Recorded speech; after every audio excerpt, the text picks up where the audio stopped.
It's fucking horse!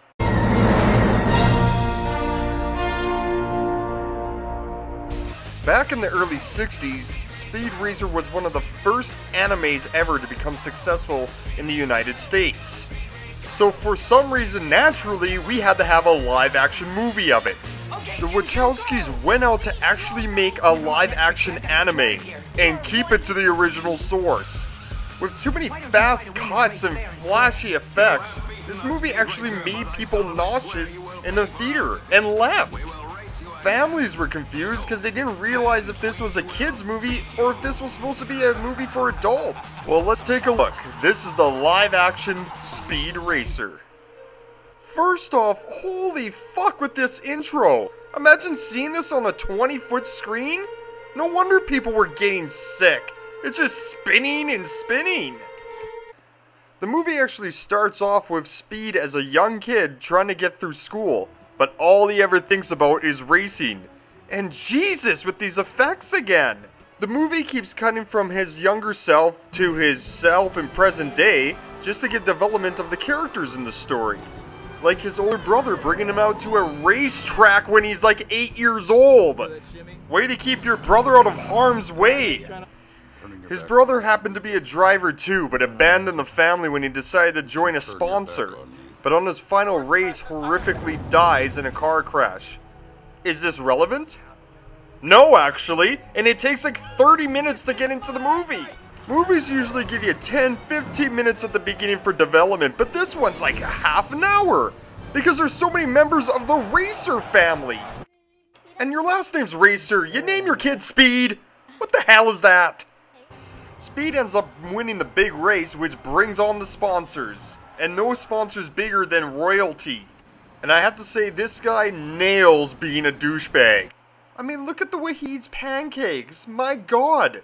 You're eating them, not having sex with them. Another thing with this movie is, what year is this based in? Is this like 4,432? Well, Mr. Royalty shows him his factory, which is pretty much Willy Wonka's, and offers him a joint venture between his company and the Racer family. Before I go any further, I have to mention these two assholes, Spritle and the family monkey. They just run around in this movie causing shenanigans. I don't even think kids would find it funny, it's just so fucking random. Well then Speed decides that he's gonna decline Royalty's offer. And then the true colors of Royalty come out. Well, surprise, surprise, he's evil. But what's really fucked up is that even though he declines his offer, he tells him his evil plan. That every championship race since the beginning of the league has been rigged. Even Speed's favorite race, which is like footage from the 50s.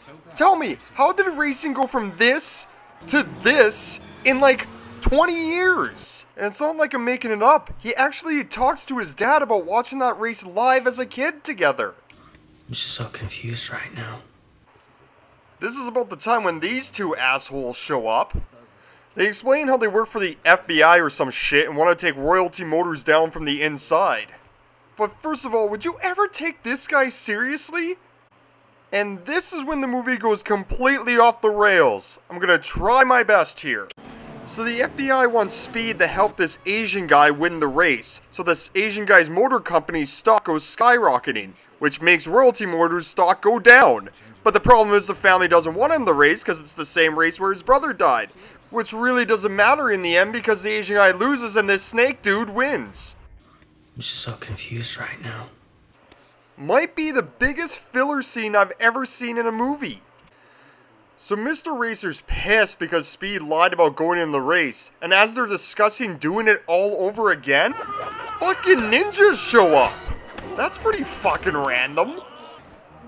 Well, they decide to do it all over again, just on a different track. And with some help. Well, that could have been useful the last fucking time.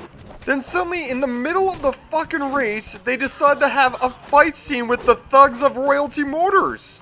I mean, aren't you losing the race now? Well, Speed ends up winning the race. And everything goes according to the plan with the stocks dropping and rising. But then it turns out that this was all Royalty's plan from the beginning. What's with all the twists? So then Racer X and Speed have this heart-to-heart talk about some cliche bullshit on doing the right thing doesn't always mean it's gonna come out in your favor. I mean, all this movie fucking is filler. There's no story. Then him and his dad have a heart-to-heart, and his dad's like, you know what? Fuck the bullshit. Just win the race to win it. I mean, shouldn't that have been the movie in the beginning? So fuck the bullshit, it's for the league championship. And the whole race is just one crazy eye candy scene. It's pretty cool until it gets way too intense at the finish line.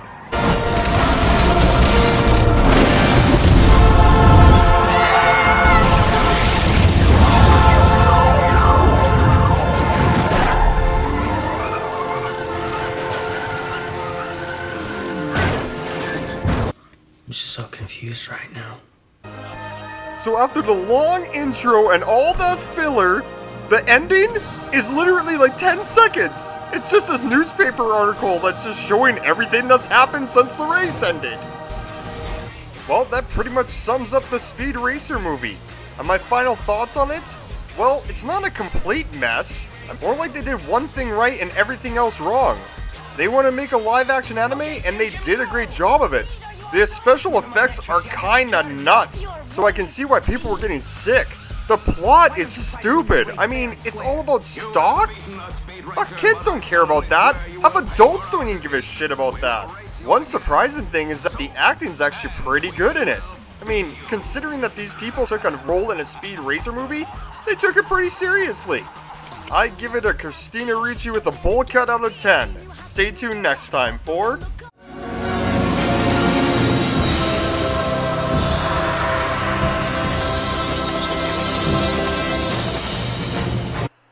Don't forget to comment and subscribe, and please like us on Facebook at Neckbeard Reviews.